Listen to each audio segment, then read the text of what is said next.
Greetings and welcome to my YouTube channel.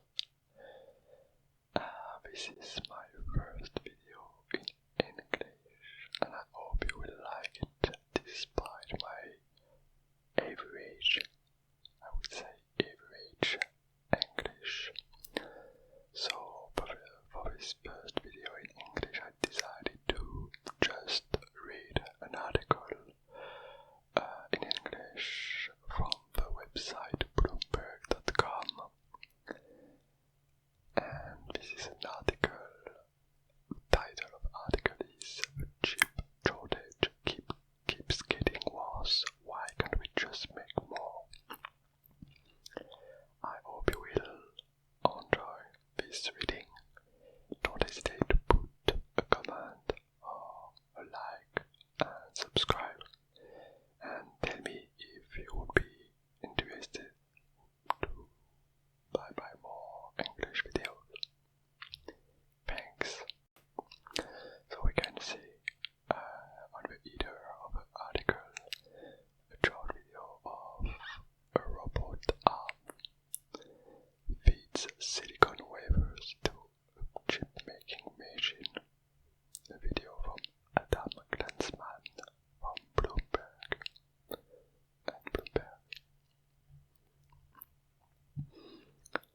So, the chip shortage keeps getting worse. Why can't we just make more?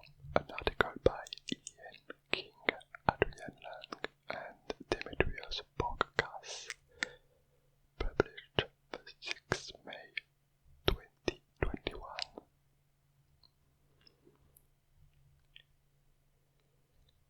Shortages of semiconductors are battering automakers and tech giants, raising alarm bells from Washington to Brussels to Beijing. The crunch has raised a fundamental question for policymakers, customers, and investors. Why can't we just make more chips? There is both a simple answer and a complicated one. The simple version is that making chips is incredibly difficult and getting tougher. It's not rocket science. It's much more difficult because one of the industry's inside jokes. The more complicated answer is that it takes years to build semiconductor fabrication facilities and billions of dollars. And even then, the economics are so brutal that you can lose out if your manufacturing expertise is a fraction behind the competition. Former Intel Corp boss Craig Barrett called his company's microprocessors the most complicated devices ever made by man. This is why countries face such difficulty in achieving semiconductor self-sufficiency.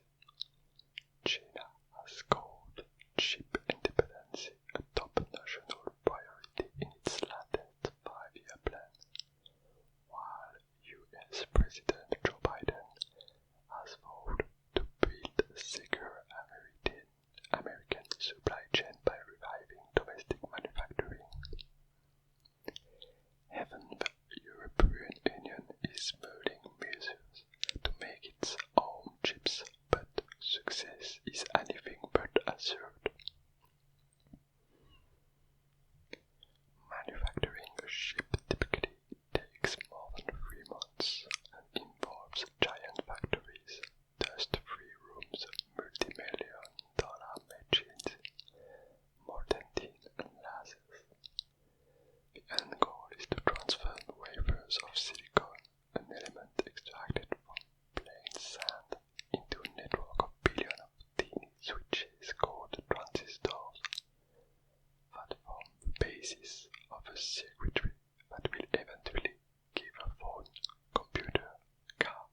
secrets, give them their specific purpose. Below is NVIDIA's GeForce RTX 3090 or 3090, currently the best at turning computer code into realistic video game graphics.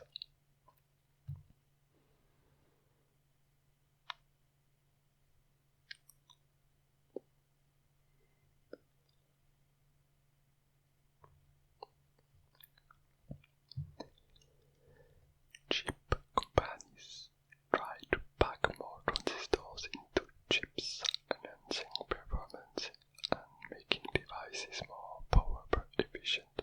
Intel's first microprocessor, the 4004, was released in 1971 and contained only 2,300 transistors with a node size of 10 microns, or 10 millionths of a meter.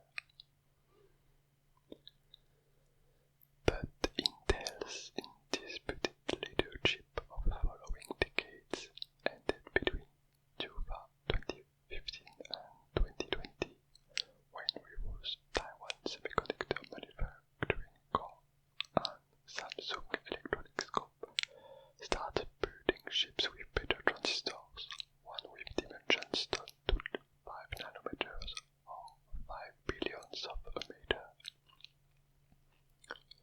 For comparison, an average human hair is 100,000 nanometers wide. This is crazy.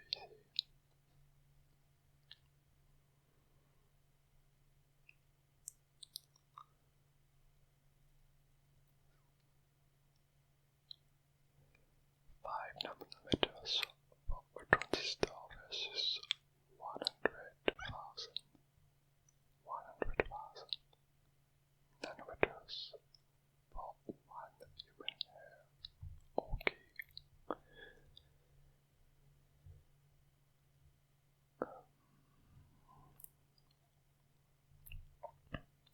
So there is a graph showing the evolution of the numbers of transistors.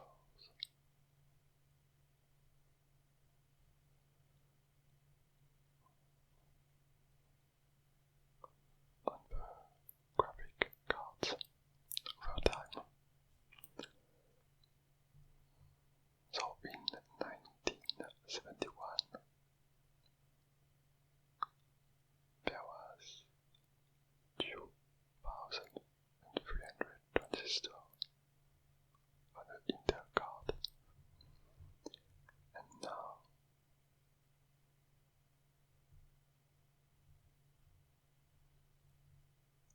it's something like 16 billion in 2020.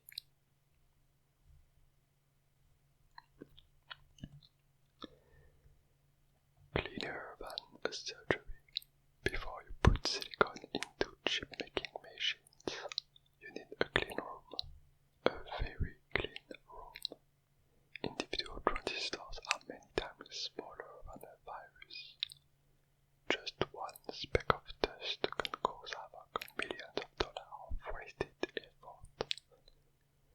To mitigate this risk, chip makers house their machines in rooms that To mitigate this risk, chip makers house their machines in rooms that essentially have no dust.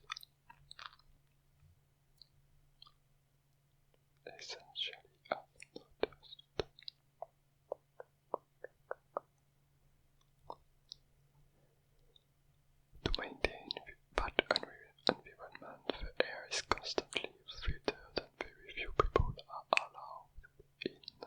If more than one or two workers appear on a chip production line, rapid head to toe in protective equipment, that could be a sign something's wrong. The real geniuses behind semiconductor design and development work miles away.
cost about 15 billion.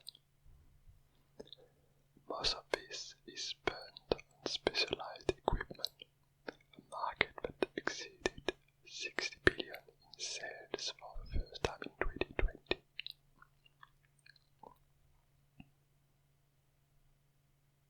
Heavy-duty sales of equipment used in ship manufacturing have doubled since 2015.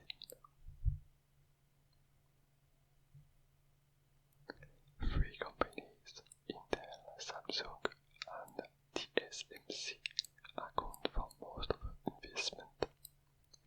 Their factories are more advanced and cost over 20 billion each. This year, TSMC will spend as much as 28 billion in new plants and equipment. Compare that to the US government attempt to pass a bill supporting domestic chip production. This legislation would offer just 50 billion over 5 years.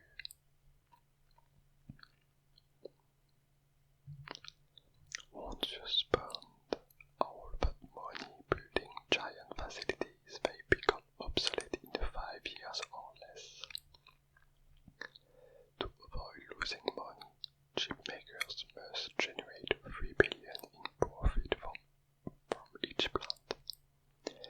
But now only the biggest companies, in particular the top 3 that combined, generated 188 billion in revenue last year, can afford to build multiple plants. Big fish industry. Intel, Samsung, and TSMC generated almost as much revenue in 2020 as the next 12 largest chip makers combined.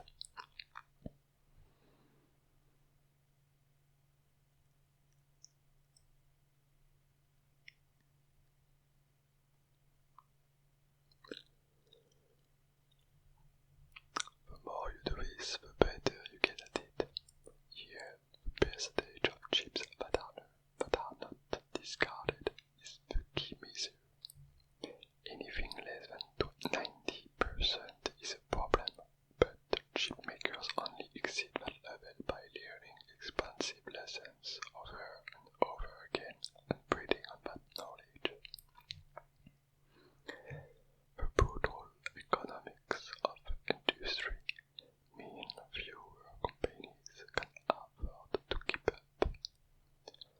Most of the roughly 1.4 billion smartphone processors shipped each year are made by TSMC. Intel has 80% of the market for computer processors. Samsung dominates in memory chips. For everyone else, including China, it's not easy to break in. And that's all for this video. I hope you will enjoy it, and as I say at the beginning, don't hesitate to tell me if you liked my first English video and if you would be interested for more English video.